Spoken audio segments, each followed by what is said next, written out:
I probably was going to be a tool salesman like my dad was. Kind of grew up in the garage and working with my hands, building stuff, you know, and when you're done with it, it's kind of neat to see and enjoyable.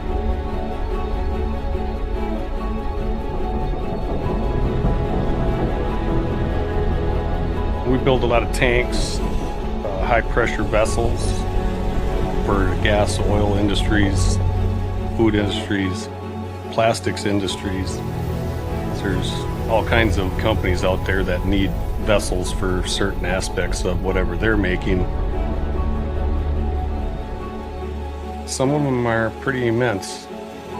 If a regular person walked up, they'd be wondering how you even built such a thing. We always look for the best quality tools, whether it's a forklift, crane, or a grinder.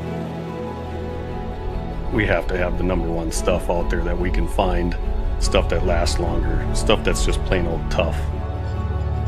If you didn't have it, you ain't gonna do half the stuff we're doing.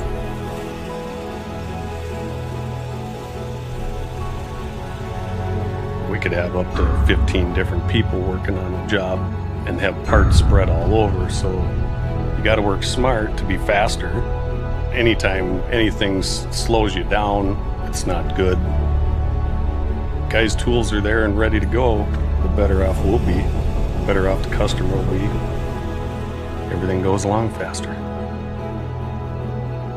It's like you know it from one end to the other, inside and out.